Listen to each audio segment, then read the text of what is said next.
ಕನ್ನಡ ಇಂಡಸ್ಟ್ರಿಗೆ ಮಹಿಳಾ ನಿರ್ಮಾಪಕಿಯರು ಬರಬೇಕು, ಆಗಷ್ಟೇ ಒಂದಷ್ಟು ಹೊಸ ಹೊಸ ಸಿನಿಮಾಗಳು ಬರೋದಕ್ಕೆ ಸಾಧ್ಯ. ಹೆಣ್ಮಕ್ಳು ನಿರ್ಮಾಪಕಿಯಾದಾಗ ನಮಗೂ ಕೂಡ ಒಂದಷ್ಟು ಸಂತೋಷ ಹಾಗೆ ಆಗುತ್ತೆ.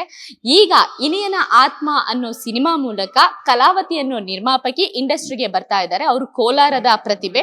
ಸೊ ನಮ್ಮ ಜೊತೆ ಇದ್ದಾರೆ. ಈ ಸಿನಿಮಾಗೆ ಪ್ರೊಡಕ್ಷನ್ ಮಾಡೋದಕ್ಕೆ ಏನ್ ಕಾರಣ ಅಂತ ಅವ್ರನ್ನ ಕೇಳೋಣ. ಮೇಡಮ್, ಈಗ ನೀವು ಹೊಸದಾಗಿ ಈಗ ನಮ್ಮ ಕನ್ನಡ ಇಂಡಸ್ಟ್ರಿನಲ್ಲಿ ನಿರ್ಮಾಪಕಿಯರು, ಅದರಲ್ಲೂ ಮಹಿಳಾ ನಿರ್ಮಾಪಕಿಯರು ಕಡಿಮೆ ಇಲ್ಲ. ನೀವು ಹೊಸದಾಗಿ ನಿರ್ಮಾಣ ಮಾಡೋದಕ್ಕೆ ಅದು ಇದು ಆತ್ಮ ಸಿನಿಮಾ ಮೂಲಕ ಬರ್ತಾ ಇದ್ದೀರಾ.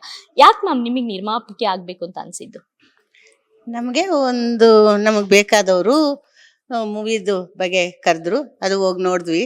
ಅದ್ರಲ್ಲಿ ನೋಡಿ ನಮ್ಗೆ ಇಂಟ್ರೆಸ್ಟ್ ಆಯಿತು. ಇದರಿಂದ ಆದರೆ ಇಷ್ಟು ಬೇಗನೆ ದೊಡ್ಡವರಾಗ್ತಾರ ಅನ್ನೋ ಇದಕ್ಕೆ ನಾವೇನು ಅಷ್ಟು ಇರೋರು ಅಲ್ಲ, ಹಂಗೆ ಏನು ಇಲ್ದಿರೋರಲ್ಲ. ನಮ್ಮ ಮನೆಯವ್ರು ಇರೋದ್ರಲ್ಲಿ ನೆಮ್ಮದಿಯಾಗಿ ನನಗೆ ನನ್ನ ಮಗುಗೆ ಏನೂ ತೊಂದರೆ ಇಲ್ದಿರ ಚೆನ್ನಾಗಿ ನೋಡ್ಕೊತಾ ಇದ್ರು. ನಾವೇನೋ ಸ್ವಲ್ಪ ಸೇವ್ ಮಾಡಿಕೊಂಡಿದ್ರು. ನನ್ನ ಮಗುಗೆ ಏನು ಬೇಕು ಅದೆಲ್ಲ, ಇರೋದು ಒಂದೇ ಮಗಳು, ಅವಳಿಗೆ ಮದುವೆ ಮಾಡಿಕೊಡ್ಬೇಕಾಗಿರೋದಕ್ಕೆ ಏನೇನು ಬೇಕೋ ಅವೆಲ್ಲ ಸೇವ್ ಮಾಡಿಕ್ಕಿದ್ರು. ಸ್ವಲ್ಪ ಮನೆ ಮಠ ತಗೋಬೇಕಂತ ಕೂಡ ಎಲ್ಲ ಸೇವ್ ಮಾಡಿಕ್ಕಿದ್ರು. ಯಾಕೆ ನಾವು ಹಿಂಗೆ ಮಾಡಿದ್ರೆ ನಮ್ಮ ಲಕ್ ಚೆನ್ನಾಗಿದ್ರೆ ನಾವು ಚೆನ್ನಾಗಿ ಆಗ್ಬೋದಲ್ಲ, ಇಂಪ್ರೂವ್ ಆಗ್ಬೋದು ಅನ್ನೋ ರೀತಿ ನಾವು ಯೋಚನೆ ಮಾಡಿದ್ವಿ. ಅದಕ್ಕೆ ತಕ್ಕಂಗೆ ಬೇರೆ ಒಬ್ಬ ಡೈರೆಕ್ಟ್ರ್ ಬಂದು ಕತೆ ಒಂದು ಹೇಳಿದ್ರು. ನಮಗೂ ಅದು ಇಂಟ್ರೆಸ್ಟ್ ಆಯಿತು. ಸ್ವಲ್ಪ ನಮ್ಮ ಮನೆಯವ್ರು ಸ್ವಲ್ಪ ಸೆಂಟಿಮೆಂಟು, ದೇವ್ರದ್ದು ತುಂಬ ನಂಬ್ತಾರೆ. ಅಲ್ಲಿ ಹೋಗಿ ಬರೋಣ, ನನಗೆ ಮನ್ಸಿಗೆ ಬಂದರೆ ಮಾಡೋಣಪ್ಪ ಅಂದರು. ಆಯ್ತಂತೂ ಹೋಗಿ ಬಂದಮೇಲೆ ಅವ್ರಿಗೆ ಏನು ಅನಿಸ್ತೇನೋ, ಸರಿ ಆಯಿತು ನಿಮ್ಮ ಇಷ್ಟನೇ ಅಂತ ಹೇಳಿದ್ರು. ಸ್ಟಾರ್ಟ್ ಮಾಡಿದ್ವಿ ಮೇಡಮ್. ಮಾಡ್ತಾಯಿದ್ರೆ ಒಂದೊಂದು ಸ್ವಲ್ಪ ಒಂದು ತಿಂಗಳು ನಾರ್ಮಲ್ಲಾಗಿ ಏನು ಇಲ್ದಿರ ಚೆನ್ನಾಗಿ ನಡ್ಕೊಂಡೋಯ್ತು. ಮತ್ತು ಒಂದು ಹೋಗಿ ಅಲ್ಲಿ ಎಲ್ಲ ಸೆಟ್ ಮಾಡ್ಕೊಂಡಿರ್ತೀವಿ. ಮಳೆ ಬರೋದು ಇಲ್ಲೋ ಏನೋ ಒಂದು, ಅಲ್ಲೊಂದು ಕಿರುಕು ಏನೋ ಒಂದು ಆಗೋದು, ಅಲ್ಲಿ ತಗೊಂಡಿರ್ತಾರೆ ಅಡ್ವಾನ್ಸು, ಇಲ್ಲ ಅಂತ ಹೇಳ್ಬಿಡ್ತಾರೆ, ಬರಲ್ಲ, ಯಾರಿಗೋ ಕೊಟ್ಟಿದ್ದೀರ, ಏನೇನೋ ಕೆಲವೊಂದು ತುಂಬ ಅಡಚಣೆಗಳಾಯಿತು. ಹಂಗೆಲ್ಲ ಮಾಡಿದ್ವಿ. ಹಂಗೆ ಮಾಡಿಕೊಂಡು ಹೆಂಗೋ ಲಾಸ್ಟ್ ಆಗೋಕೆ ಬರ್ತಾ ತುಂಬಾ ನಮ್ಗೆ ಅದೇ ಜಾಸ್ತಿ. ಲೋ ಬಜೆಟ್ ಅಂತ ನಮ್ಗೆ ಅದೇ, ಆ ಬಜೆಟೇ ನಮ್ಗೆ ಜಾಸ್ತಿ. ಆ ರೀತಿ ಮಾಡಿಕೊಂಡು ಹೋಗ್ತಾಯಿದ್ವಿ.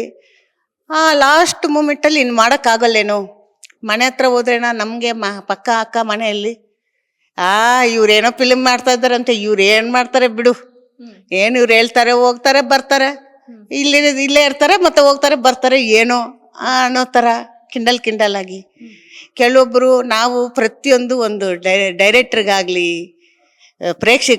ಬಂದು ನೋಡ್ತಾರಲ್ಲ, ಅವ್ರನ್ನ ಕೂಡ ತಿಳ್ಕೊಳ್ಳಿ. ಇವರು ಏನಂತಾರೆ ಆರ್ಟಿಸ್ಟು, ಇವ್ರಿಗೆಲ್ರಿಗೂ ಯಾರಿಗೇ ಆಗಲಿ ಏನೇ ಒಂದು ತೊಂದರೆ ಕೊಟ್ಟಿಲ್ಲ.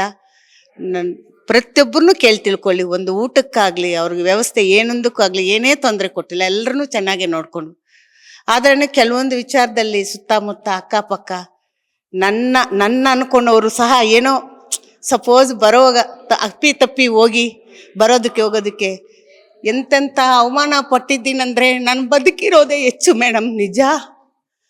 ಹಾಸ್ಪಿಟ್ಲಲ್ಲಿ ಕೂಡ ಅಡ್ಮಿಟ್ ಮಾಡಿದ್ರು. ಇದ್ದಕ್ಕಿದ್ದಂಗೆ ಎಲ್ಲ ಯೂನಿಟ್ ಎಲ್ಲ ತರಿಸ್ಕೊಂಡಿದ್ವಿ, ಎಲ್ಲ ಆಗೈತೆ. ಒಂದೇ ಮಳೆ ಒಂದು ಕಡೆ ಇಷ್ಟು ರಶಲ್ಲೂ ನಾವು ಬಂದ್ವಿ. ಇವಾಗ ಶೂಟ್ ಕ್ಯಾನ್ಸಲ್, ಅವ್ರಿಗೆ ಪೇಮೆಂಟ್ಗಳು ಮಾಡಬೇಕು, ನಮಗೆಲ್ಲ ವೇಸ್ಟ್ ಅಲ್ಲ ಮೇಡಮ್ ಖರ್ಚು. ಅದೆಲ್ಲ ತಿಳ್ಕೊಂಡು ಇದ್ದಕ್ಕಿದ್ದಂಗೆ ಬಿದ್ದು SNR ಹಾಸ್ಪಿಟ್ಲಲ್ಲಿ ಸೇರಿಸಿದ್ರು.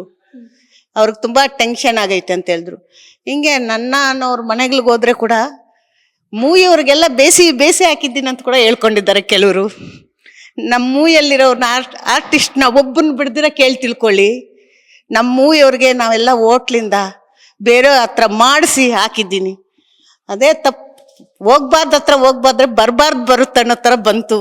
ಎಷ್ಟೆಲ್ಲ ಅವಮಾನ ಪಟ್ಟಿದ್ದೀನಿ. ಬದುಕಿರೋದೇ ಹೆಚ್ಚು ಮೇಡಮ್ ನಾನು, ನಿಜ.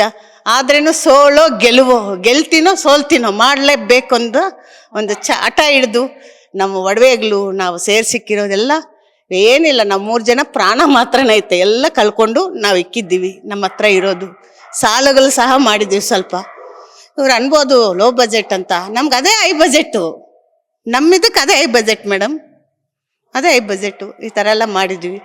ಅದಕ್ಕೆ ತಪ್ಪದಿರ ಒಂದು ಕರ್ನಾಟಕದ ಹುಡುಗಿ, ಕರ್ನಾಟಕ ಸೇರಿರೋರು, ನಾವು ತಿರುಪತಿಯಲ್ಲಿದ್ರೇನು ಆಂಧ್ರಾಗೆ ಕೊಟ್ಟಿದ್ರೇನು ಬಂದು ಕರ್ನಾಟಕದಲ್ಲಿ ಚಲನಚಿತ್ರ ಮಾಡಿರೋದಕ್ಕೆ. ಅದರಿಂದ ಪ್ರತಿಯೊಬ್ಬರು ದೊಡ್ಡವರು ಚಿಕ್ಕವರು ಸ್ನೇಹಿತರು ಗೆಳೆಯರು ಗೆಳತಿಯರು ಎಲ್ರಿಗೂ ನಾನು ಕೈ ಎತ್ತಿ ಜೋಡಿಸಿ ಕೇಳ್ಕೊತೀನಿ. ಪ್ರತಿಯೊಬ್ಬರು ಮೂವಿಗೆ ಥಿಯೇಟ್ರಿಗೆ ಹೋಗಿ ನೋಡಿ ಎಲ್ರಿಗೂ ಹೊಸ್ದಾಗಿ ಮಾಡೋರಿಗೆ ಒಂದು ಅವಕಾಶ ಮಾಡಿಕೊಡಿ.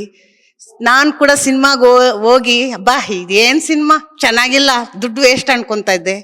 ಆದರೆ ಪ್ರತಿಯೊಂದು ಹೊಸ್ದಾಗಿ ಬರೋದಕ್ಕೂ ನಮ್ಮದಕ್ಕಂತಾನೆ ಅಲ್ಲ, ಇದರಲ್ಲಿ ಇಲ್ದ್ರೆ ಗೊತ್ತಾಗುತ್ತೆ ಮೇಡಮ್. ಒಂದೊಂದು ಸಿಚುವೇಶನು ಆರ್ಟಿಸ್ಟ್ ಕೂಡ ಅಷ್ಟೇ, ಅವರು ಅದಕ್ಕೆ ತಕ್ಕಂಗೆ ಅವ್ರವ್ರಿಗಿರೋ ಕಷ್ಟ ಅವ್ರಿಗೈತೆ, ಯಾರಿಗೂ ಕಷ್ಟ ಇಲ್ಲ ಅಂತಿಲ್ಲ.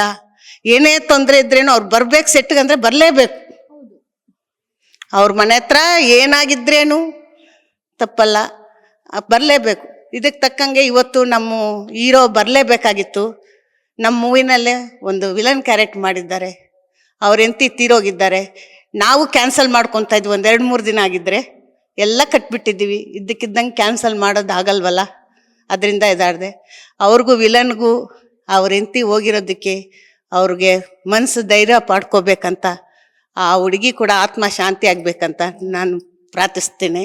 ನಮ್ಮ ಟೀಮ್ ಪ್ರಕಾರ, ನಮ್ಮ ನಮ್ಮ ಆತ್ಮ ಮೂವಿ ಪ್ರಕಾರ ಎಲ್ಲರ ತರಪನ ನಾನು ಆ ಮಗು ಆತ್ಮಕ್ಕೆ ಶಾಂತಿ ಇಡಬೇಕಂತ ಕೋರ್ತೀನಿ ಮೇಡಮ್.